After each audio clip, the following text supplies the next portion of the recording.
Sejam todos bem-vindos ao canal Companheiros da Luz. Leitura do livro Sexo e Destino. Coleção A Vida no Mundo Espiritual, obra do Espírito André Luiz, por Chico Xavier e Valdo Vieira. Iniciemos então a leitura da segunda parte. Capítulo 7. 2 semanas precisamente sobre o desastre em Copacabana e Marita amanheceu preparada à desencarnação. Moreira inspirava piedade. Aqueles dias abençoados de ensinamento e dor lhe haviam alterado a vida íntima. Percebendo que a menina entrara nos derradeiros lances da decadência orgânica, chorava, consternado. Marita desligava-se, a pouco e pouco, de toda a relação com o mundo corpóreo. Nem mesmo o calor daquele amigo generoso que a sustentava, qual se lhe ofertasse um pulmão suplementar, a interessava mais. Conquanto imóvel, sentia-se agora lúcida, profundamente lúcida. Os olhos quedavam quase apagados, no entanto, o apoio magnético incessante lhe descerrava a luz da visão espiritual. Nos últimos 2 dias, atingira avançada renovação. Assinalava com absoluta clareza as palestras frequentes que Cláudio mantinha com médicos e enfermeiros, gravava as preces e os comentários de Agostinho e Salomão, na hora do passe. De começo, ao experimentar que as mãos paternas lhe asseavam o corpo, desesperava, clamando de si para consigo que não se conformava com tanta humilhação. Lançava pensamentos de revolta contra o destino que a jungia daquele modo a um homem que odiava. Entretanto, à força de perceber-lhe a ternura reverente, expungindo-lhe as excreções que se lhe agarravam à epiderme ferida, acabou plantando no coração um sentimento novo. Enterneceu-se, transfigurou-se. Ouvia-o falar em Deus, e às vezes, identificava-lhe os dedos a lhe roçarem a testa, ao mesmo tempo que entremeava afagos e orações. Num dos minutos comovedores em que ela cismava, sem atinar com os motivos daquela transformação, Félix aproximou-se. Acariciou-lhe paternalmente os cabelos em desalinho e disse, na convicção de quem centralizava todas as energias, a fim de sugerir-lhe, com êxito, a atitude aconselhável: "Filha, perdoa, perdoa." Ela registrou, emocionada, a voz desconhecida e recordou a mãezinha que a deixara no berço. Sim, concluía, somente o amor materno voltaria do túmulo para inclinar-lhe o coração incendiado à fonte da indulgência. Perdoar, monologou, que outra coisa lhe competia fazer diante da morte. Sim, devia partir olvidando mágoas e afrontas. Reconhecia-se na armadura dos ossos, a feição de pinto no ovo. Tênue pancada ou breve movimento conseguiria despejá-la e deveria sair, conquanto não soubesse para onde. Por que não seguir, apagando as labaredas que lhe requeimavam os sentimentos? Meditou naquelas mãos que a despiam, enxugando-lhe a pele molhada para vesti-la outra vez, com o carinho apenas visto nas mães quando tocam, de manso, os filhinhos doentes, e concluiu que lhe cabia desculpar, esquecer. Compadeceu-se, então, diante do pai refletido. Perdoar-lhe, sim? Pensou nisso, com a alegria de quem achara uma bênção. Ele agora a respeitava, limpava-a, orava. Viveria na terra, talvez carregando amargas penas, enquanto que ela viajaria para regiões que ignorava, apegando-se, porém, à confiança naquela voz que lhe impelia o espírito atribulado à calmaria do perdão. Rememorou-lhe o pranto da noite em que lhe declarara a paixão despropositada e tocou-se de entendimento. Pobre pai, aquele que nunca desfrutava refúgio no próprio lar. Teria um cérebro normal um homem assim, varado em casa, diariamente, qual se fosse um cão infeliz. Quem poderia saber se ele se aproximara dela na condição de um enfermo buscando o lenitivo que não sabia qualificar, na turvação dos próprios sentidos? Provavelmente havia recebido, na pensão de Crescina, o assalto de um louco e não a injúria de um homem. Por que não justificar o pai que se dementara?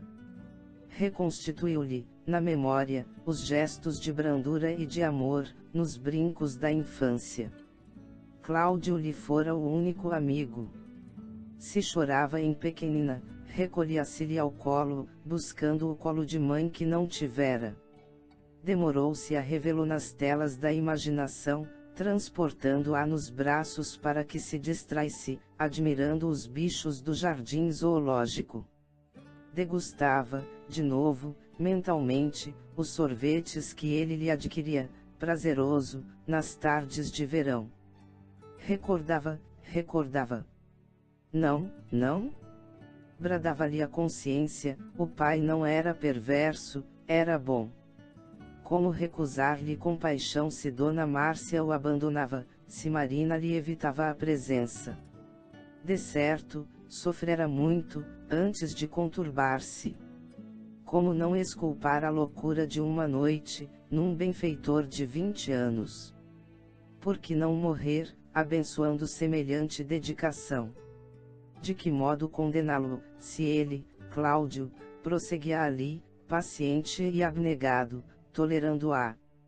Recordou a mãe adotiva, imaginou-se à frente da irmã e aspirou em espírito, a reconciliação com elas. Quem afirmaria que Dona Márcia e Marina também não estivessem sob desequilíbrios ocultos? Quem diria com certeza que não fossem doentes? Naquele instante em que se harmonizava com Cláudio, queria igualmente conciliar-se com ambas.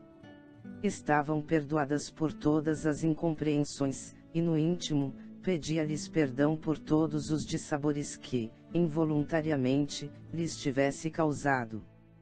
No desfile das reminiscências, Gilberto não faltou. A figura do rapaz surgiu-lhe na cabeça, envolvida das doces vibrações do sonho que lhe constituirá a luz da vida. Não conseguiria odiar a quem amava tanto. Gilberto teria encontrado razões para afastar-se dela e também, naquelas reflexões graves e extremas, lhe aparecia na ternura revestido com a beleza de um companheiro amado e limpo. Ao enunciar esses pensamentos, Marita sentiu-se mais leve, quase feliz.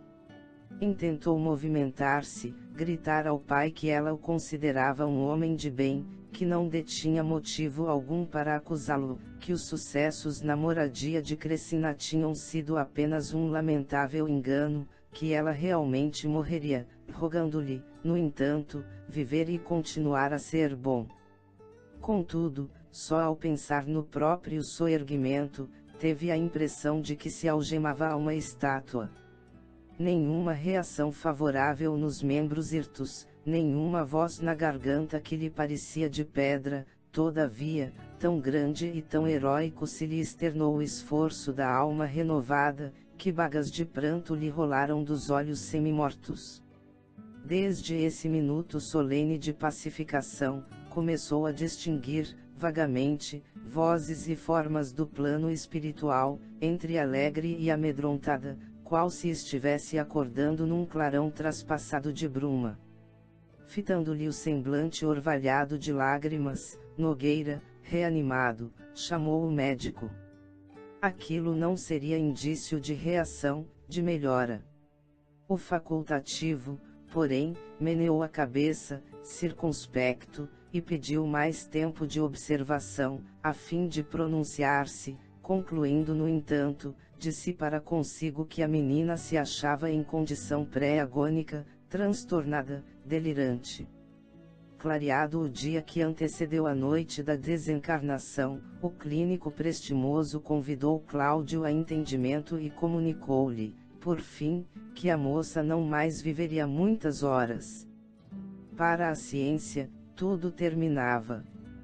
Que ele, pai afetuoso e crente, ora-se segundo a fé que alimentava no coração, buscando forças.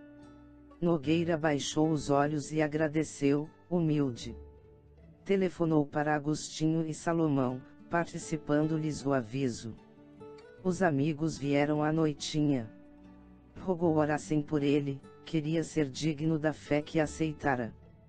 Pela primeira vez, pediu um passe em favor de si mesmo. Baixou os olhos e espalmou as mãos para recebê-lo, imitando o gesto de uma criança infeliz, suplicando uma esmola. O velho farmacêutico e o negociante consolaram-no. Não seria justo reter a menina padecente num corpo qual aquele, deprimido e irrecuperável. No entanto, ao se despedirem, achavam-se ambos engasgados de emoção. Cláudio, mais desolado que nunca, às 9 horas solicitou licença para trancar-se. Queria estar só com a filha, dizer-lhe adeus. Ninguém recusou aquele favor suplicado com humildade. Isolado à frente dela, Nogueira demorou-se a meditar. Recompunha o passado na memória, imaginando as estradas percorridas por ruínas das quais se via afastado para sempre.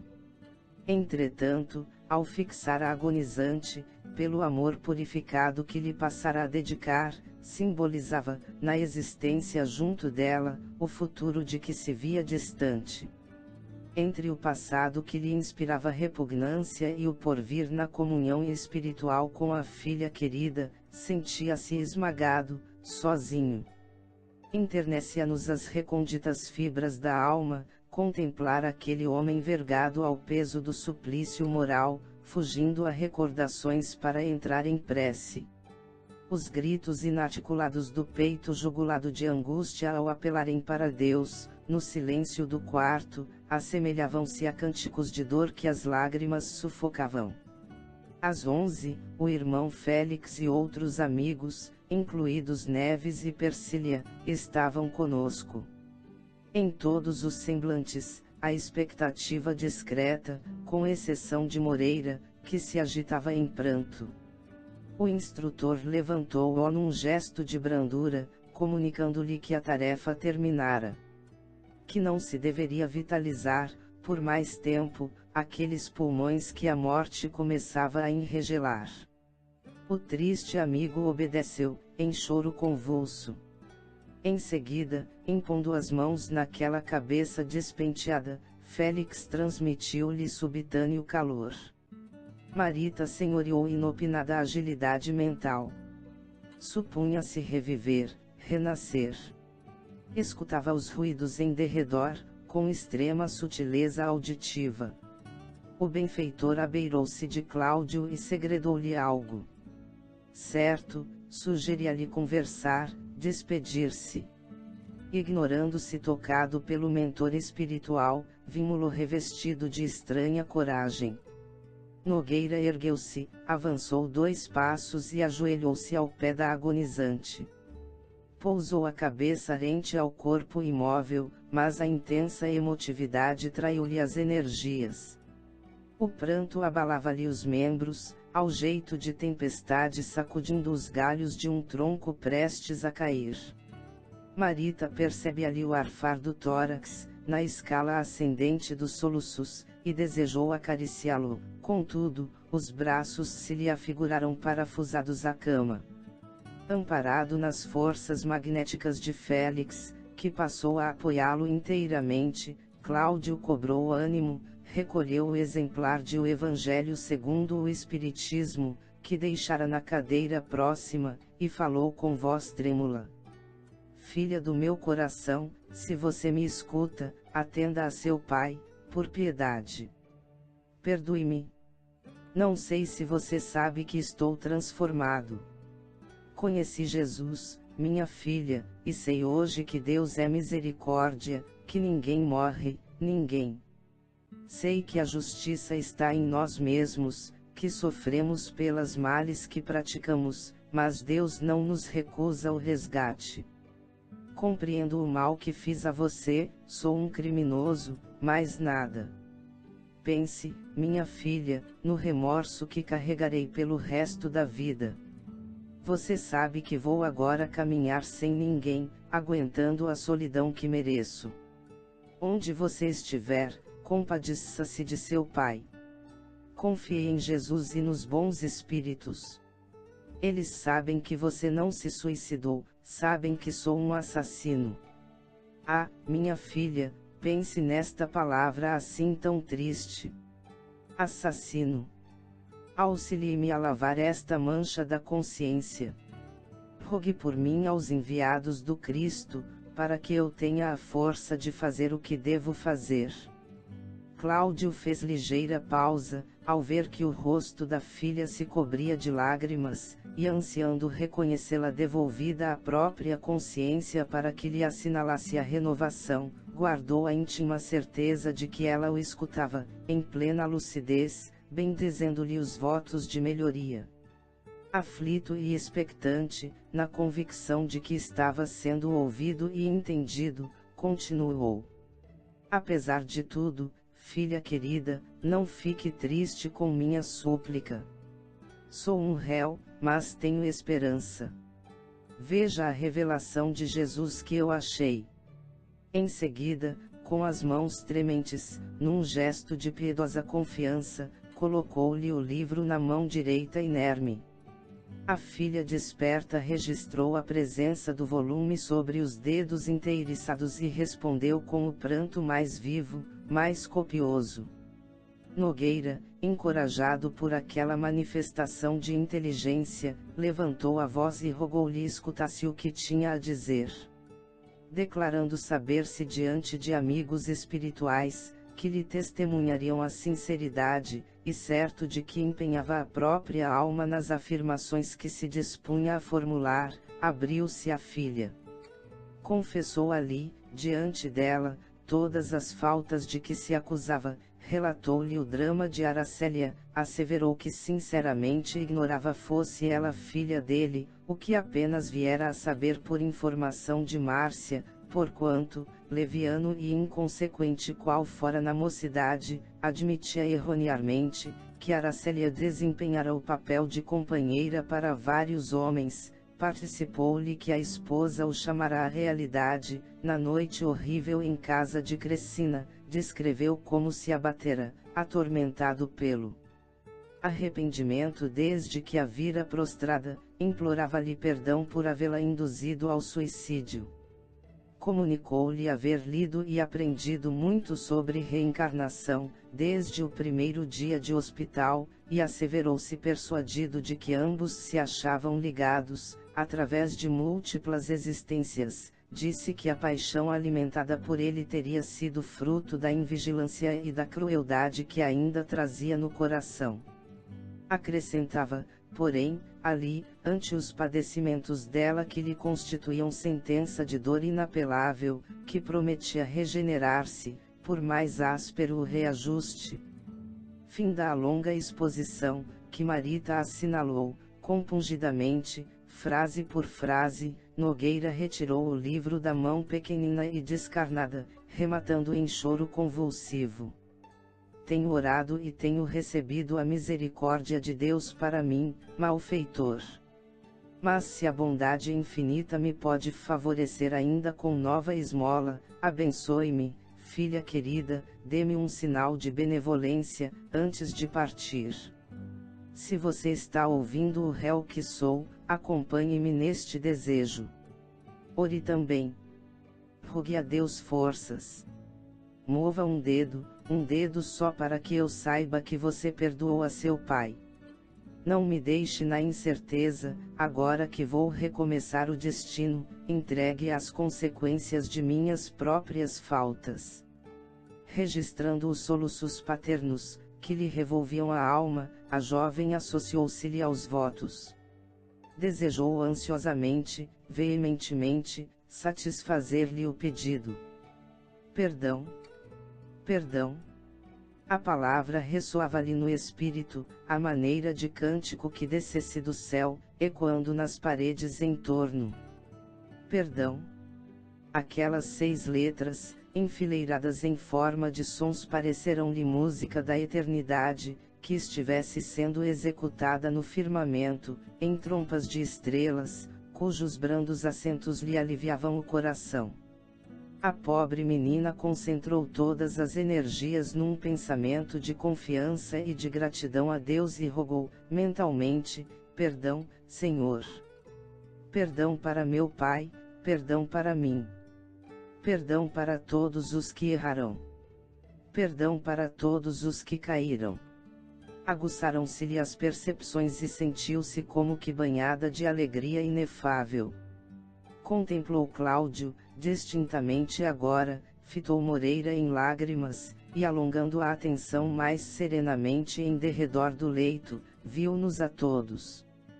Félix, em silêncio, endereçou-lhe eflúvios magnéticos a determinada área cerebral, e Cláudio, atônito, viu a mão direita inerme levantar-se. Agoniado e reconhecido, tomou avidamente aqueles pequenos dedos frios e quis dizer obrigado, meu Deus, tentando, em vão, movimentar a garganta que os soluços embargavam. Contudo, em lugar da palavra dele, foi a voz de Félix que se ergueu, de nosso lado, arrebatando-nos em prece. Senhor Jesus, nós te agradecemos a felicidade que nos concedeste na lição do sofrimento, nestes dias de trabalho e de expectação. Obrigado, Senhor, pelas horas de aflição que nos clarearam a alma, pelos minutos de dor que nos despertaram as consciências. Obrigado por estas 2 semanas de lágrimas que realizaram por nós o que não nos foi possível fazer em meio século de esperança. Em te alçando nosso agradecimento e louvor pedimos ainda. Lança, por misericórdia, a tua bênção na irmã que se despede e no companheiro que ficará. Transfunde-lhes o pesar em renovação, a mágoa em regozijo. Recebe-lhes o pranto, como sendo a oração que te elevam, aguardando-te a paz no caminho. Entretanto, Mestre, não te exoramos a piedade somente para eles, irmãos bem-amados, que consideramos filhos da própria alma. Suplicamos-te arrimo para todos os que resvalaram nos enganos do sexo desorientado, quando nos ofereceste o sexo por estrela de amor a brilhar, assegurando-nos a alegria de viver e garantindo-nos os recursos da existência. Consente, Senhor, possamos relacionar, diante de ti, aqueles irmãos que as convenções terrestres tantas vezes se esquecem de nomear, quando te dirigem o coração. Abençoa os que se tresmalharam na insânia ou no infortúnio, em nome do amor que não chegaram a conhecer. Socorre nossas irmãs entregues à prostituição, já que todas nasceram para a felicidade do lar, e corrige com tua munificência os que se impelirão para a viciação das forças genésicas, acolhe as vítimas do aborto, arrancadas violentamente ao claustro materno, dentro dos prostíbulos ou em recintos que a impunidade acoberta, e retifica, sob teu auxílio, as mães que não vacilaram asfixiar-lhes ou degolar-lhes os corpos em formação, restaura as criaturas sacrificadas pelas deserções afetivas, que não souberam encontrar outro recurso senão o suicídio ou o manicômio para ocultarem o martírio moral que lhes transcendeu a capacidade de resistência, e compadece-te de todos aqueles que lhes escarneceram da ternura, transformando-se, quase sempre, em carrascos sorridentes e empedernidos, protege os que renascerão desajustados, no clima da inversão,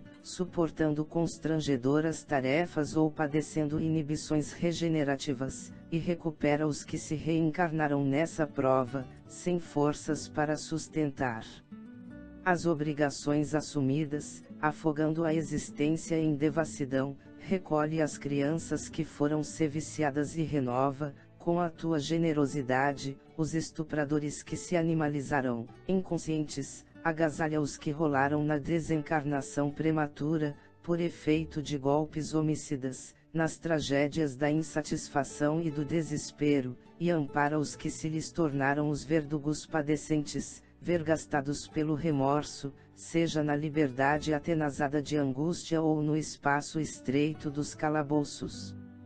Mestre, digna-te reconduzir ao caminho justo os homens e as mulheres, nossos irmãos, que, dominados pela obsessão ou traídos pela própria fraqueza, não conseguiram manter os compromissos de fidelidade ao tálamo doméstico, reequilibra os que fazem da noite pasto à demência, conforta os que exibem mutilações e moléstias resultantes dos excessos ou dos erros passionais que praticaram nesta ou em outras existências, reabilita a cabeça desvairada dos que exploram o filão de trevas do lenocínio. Regenera o pensamento insensato dos que abusam da mocidade, propinando-lhe entorpecentes, e sustenta os que rogaram antes da reencarnação as lágrimas da solidão afetiva e as receberam na terra, por medida expiatória aos desmandos sexuais, a que se afeiçoarão, em outras vidas, e que, muitas vezes, sucumbem de inanição e desalento, em cativeiro familiar, sob o desprezo de parentes insensíveis, a cuja felicidade consagraram a juventude. Senhor, estende também a mão direita misericordiosa sobre os corações retos e enobrecidos. Desperta os que repousam nos ajustes legais, acatados nas organizações terrestres, e esclarece os que respiram em lares, revestidos pela dignidade que mereceram, a fim de que tratem com humanidade e compaixão os que ainda não podem guardar-lhes os princípios e imitar-lhes os bons exemplos. Ilumina o sentimento das mulheres engrandecidas pelo sacrifício e pelo trabalho, para que não desamparem aquelas outras que, até agora, ainda não conquistaram a maternidade premiada pelo respeito do mundo, e que, tantas vezes, lhes suportam a brutalidade dos filhos nos lupanares. Sensibiliza o raciocínio dos homens que encanecerão honrados e puros, de modo a que não abandonem os jovens desditosos e transviados. Senhor, não consintas que a virtude se converta em fogo no tormento dos caídos e nem permitas que a honestidade se faça gelo nos corações. Tu que desceste às vielas do mundo para curar os enfermos, sabes que todos aqueles que jornadeiam na terra, atormentados pela carência de alimentação afetiva ou alucinados pelos distúrbios do sexo, são doentes e infelizes, filhos de Deus, necessitados de tuas mãos. Inspira-nos em nossas relações uns com os outros e clareia-nos o entendimento para que saibamos ser agradecidos à tua bondade, para sempre. Quando Félix emudeceu, o compartimento demorava-se invadido pelo clarão que se lhe exteriorizava do peito, contudo, não éramos somente nós, os comandados dele, que trazíamos, ali, o espírito subjugado por intensa emoção. Todas as entidades desencarnadas, em serviço no estabelecimento, mesmo as que se vinculavam a outros cultos religiosos, se perfilavam à frente do acanhado recinto, discretas e atenciosas. Espíritos ignorantes e vampirizadores, em trânsito nos sítios adjacentes, acorreram para junto de nós, atraídos pelos jorros de luz solar que o aposento irradiava em todas as direções, e muitos deles, a curta distância, baixavam a testa, emocionados e reverentes. Aquele quarto da venerável instituição socorrista, em plena noite, na Rua do Resende, assemelhava-se a fulgurante coração de alvenaria, constelado de amor. Cláudio nada ouvia, mas, empolgado pelas vibrações balsâmicas do ambiente, chorava, de manso, percebendo a mão gélida que se colara às dele, afrouxando a pressão do adeus. Agoniado, fitou o semblante da filha e notou que o pavor da morte nele esboçava o derradeiro sorriso. Levantou-se e cerrou, cuidadosamente, aquelas pálpebras fatigadas, orvalhando-as de lágrimas. No entanto, renteando com ele, Moreira não continha os soluços. Telmo aplicava passes anestesiantes à jovem e um médico espiritual, que se nos incorporara ao trabalho de equipe, cortou os últimos ligamentos que ainda retinham a alma cativa ao corpo inerme. Quando viu Marita liberta e agasalhada nos braços de Félix, figurando-se uma criança cansada e adormecida, Moreira, na aflição e na humildade dos que se olvidam integralmente, para destacarem os que mais amam, indagou, desolado: Irmão Félix, que farei doravante, inútil como sou? Moreira respondeu o instrutor, abençoando-o com o olhar: somos uma família só. Muito em breve, terás o necessário, de modo a retomar o convívio de Marita, que pede agora paz e refazimento, mas, antes, somos nós os companheiros que te pedem auxílio. Marina sofre. Precisamos libertá-la. Contamos contigo como quem tudo espera de um amigo, de um irmão. O ex-assessor de Cláudio, ansiando patentear correta submissão, pôs-se genuflexo e deixou pender a testa, confundido ao reconhecer que o orientador lhe rogava sanar uma brecha que ele, Moreira, havia agravado, e prometeu, em pranto, atender à obrigação que se lhe indicava. Tudo o que anelava agora, acentuou, era aprender, auxiliar, dedicar-se ao bem, trabalhar, servir. Felizes da terra! Quando passardes ao pé dos leitos de quantos atravessam prolongada agonia, afastai do pensamento a ideia de lhes acelerardes a morte. Ladeando esses corpos amarrotados e por trás dessas bocas mudas, benfeitores do plano espiritual articulam providências, executam encargos nobilitantes, pronunciam orações ou estendem braços amigos. Ignorais por agora, o valor de alguns minutos de reconsideração para o viajor que aspira a examinar os caminhos percorridos, antes do regresso ao aconchego do lar. Se não vos sentes capacitados a oferecer-lhes uma frase de consolação ou o socorro de uma prece, afastai-vos e deixai-os em paz. As lágrimas que derramam são pérolas de esperança com que as luzes de outras auroras lhes rociam a face. Esses gemidos que se arrastam do peito aos lábios, semelhando soluços encarcerados no coração, quase sempre traduzem cânticos de alegria, à frente da imortalidade que lhes fulgura do além. Companheiros do mundo, que ainda trazes a visão limitada aos arcabouços da carne, por amor aos vossos sentimentos mais caros, dai consolo e silêncio, simpatia e veneração aos que se abeiram do túmulo. Eles não são as múmias torturadas que os vossos olhos contemplam, destinadas à lousa que a poeira carcome. São filhos do céu, preparando o retorno à pátria, prestes a transpor o rio da verdade, a cujas margens, um dia, também vós chegareis. Ao entardecer, Agostinho e Salomão acompanharam Cláudio e os despojos da filha até ao caju. Cerimônias simples que a prece consagrou. De volta, Nogueira, entristecido, despediu-se dos amigos, na Cinelândia, e tomou táxi para o Flamengo. Alcançou o prédio, subiu e sequioso de companhia, abriu a porta. Vasculhou peça por peça e sentiu frio no corpo e na alma. No apartamento deserto não havia ninguém. Chegamos ao final deste capítulo.